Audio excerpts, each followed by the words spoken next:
পৃথিবীর মানচিত্রটি যদি আপনি লক্ষ্য করে দেখেন, সেখানে অবশ্যই নীল রঙের বিশাল জলরাশি, সবুজ এবং সাদা রঙের স্থলভাগের উপস্থিতি দেখতে পারবেন। আরও দেখতে পারবেন পৃথিবীর মাঝ বরাবর অবস্থিত হলুদাভ বাদামি রঙের বিশাল এই স্থলভাগকে। এই স্থলভাগের তাপমাত্রা অনেক বেশি এবং বৃষ্টিপাতের হার অত্যন্ত কম হওয়ায় অঞ্চলটিকে আমরা সাধারণত মরুভূমি নামে চিনি। এর মধ্যে 12টি দেশ জুড়ে বিস্তৃত সাহারা মরুভূমি পৃথিবীর সর্ববৃহৎ উষ্ণতম মরুভূমি। আজকের ভিডিওতে জানব বিশ্বের সর্ববৃহৎ উষ্ণতম এই মরুভূমিটির জানা অজানা কিছু তথ্য। So stay forward to today's mysterious video of তথ্যবিন্দু। পৃথিবীর মাঝ বরাবর চীনের গোবি মরুভূমি থেকে আমেরিকার চিহুয়ান মরুভূমি পর্যন্ত এই বিশাল অঞ্চলকে ডেজার্ট বেল্ট বলা হয়। এই ডেজার্ট বেল্টে থাকা মরুভূমিগুলোর মধ্যে সবচেয়ে বৃহত্তম সাহারা মরুভূমি। আফ্রিকা মহাদেশের উত্তরাঞ্চল জুড়ে বিস্তৃত এই মরুভূমিটি পূর্ব থেকে পশ্চিমে 4800 কিলোমিটার, উত্তর থেকে দক্ষিণে 1800 কিলোমিটার এবং এর আয়তন 92 লক্ষ বর্গ কিলোমিটার। আয়তনের দিক দিয়ে মরুভূমিটি আফ্রিকা মহাদেশের 1/3 প্রায় চীনের সমপরিমাণ বা ভারতের মতো 3টি দেশের সমান। মরুভূমিটি পৃথিবীর সর্ববৃহৎ উষ্ণতম মরুভূমি হলেও আয়তনে এটি গ্রহের 3য় বৃহত্তম মরুভূমি। ভৌগোলিক অবস্থানের দিক দিয়ে এর উত্তরে ভূমধ্যসাগর, পূর্বে লোহিত সাগর, পশ্চিমে আটলান্টিক মহাসাগর এবং এর দক্ষিণে নাইজার নদীর অবস্থান। প্রায় 12টি দেশ জুড়ে সাহারা মরুভূমি অবস্থিত। দেশগুলো হলো মিশর, মরক্কো, লিবিয়া, মালি, মৌরিতানিয়া, আলজেরিয়া, চাঁদ, ইরিত্রিয়া, নাইজার, সুদান, তিউনিসিয়া ও পশ্চিম সাহারা। দিগন্ত বিস্তৃত বালিয়াড়ির জন্য সাহারা মরুভূমি অত্যন্ত সুপরিচিত। বালিয়াড়িগুলোর উচ্চতা প্রায় 200 মিটার বা 65 তলা ভবনের সমান হতে পারে। ধূলিঝড়ে তৈরিকৃত এই বালিয়াড়িগুলোর অবস্থান সময়ের সাথে সাথে পরিবর্তন হয়। তবে সাহারা মরুভূমির মাত্র 20% বালিতে আচ্ছাদিত, আর বাকি অংশটি পাথুরে পর্বত, সমতল জমি এবং পাথরের মরুভূমি দিয়ে গঠিত। শুনতে কম মনে হলেও মরুভূমির বালির পরিমাণ নেহাতি কম নয়। সাহারা মরুভূমিতে যে পরিমাণ বালি রয়েছে তা দিয়ে সমগ্র পৃথিবীকে 8 ইঞ্চি পুরো করে ঢেকে ফেলা যাবে। সাহারা মরুভূমির বিভিন্ন অঞ্চল সমুদ্রপৃষ্ঠ থেকে প্রায় 200 থেকে 500 মিটার উঁচুতে অবস্থিত।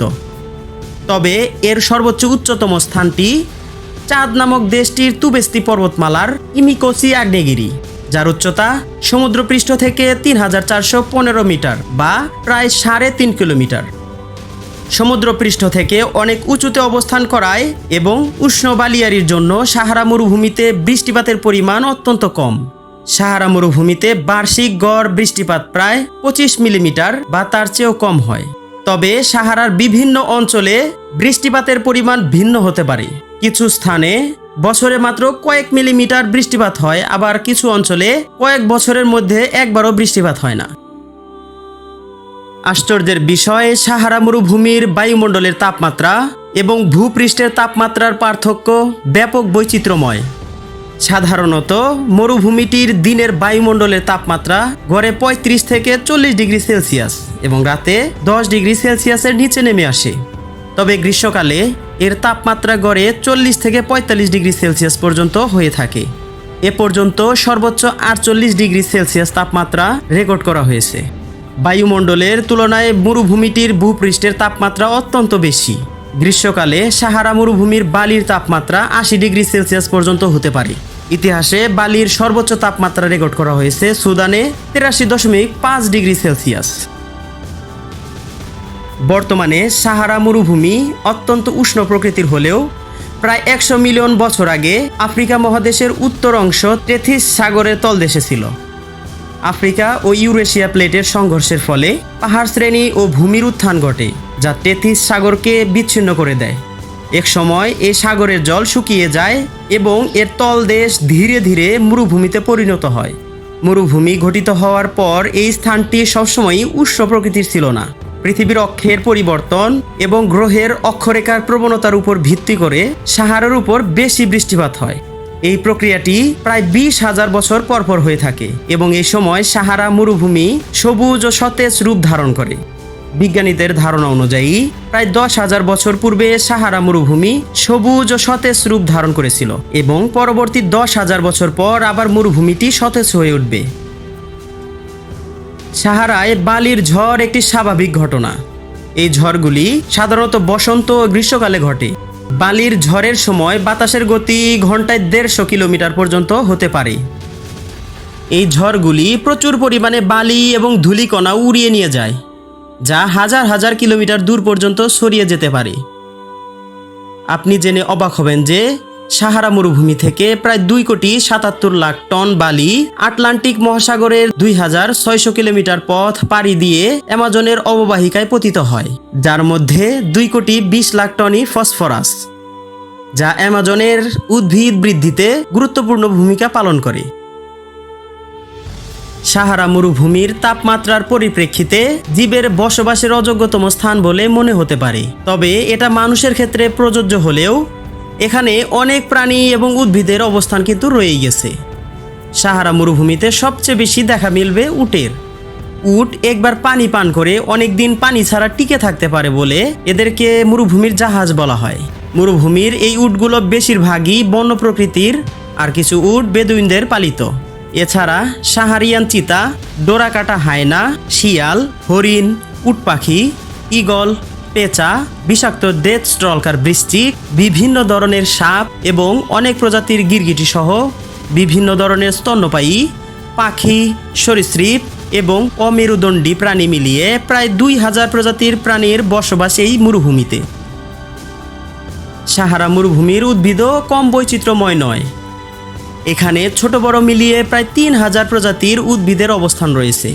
তার মধ্যে বিভিন্ন ধরনের ক্যাকটাস প্রজাতির গাছ এই মরুভূমিতে বেশি পরিমাণে দেখা যায়। এছাড়া খেজুর গাছ, বাবলা গাছ, কাঁটাযুক্ত গুল্ম এবং ঘাসের মতো গাছগুলি উল্লেখযোগ্য। তাছাড়া সাহারা মরুভূমিতে সুদীর্ঘকাল ধরে মানুষেরও বসবাস রয়েছে। সাহারা মরুভূমিতে মানুষের বসবাস শুরু হয় প্রায় 10,000 বছর আগে। আনুমানিক 10,000 থেকে 6,000 বছর আগে ক্যাপসি সংস্কৃতির মানুষ উত্তর সাহারায় বসবাস করত। তারা শিকার সংগ্রাহক ছিল এবং বিভিন্ন পাথরের সরঞ্জাম তৈরি করত।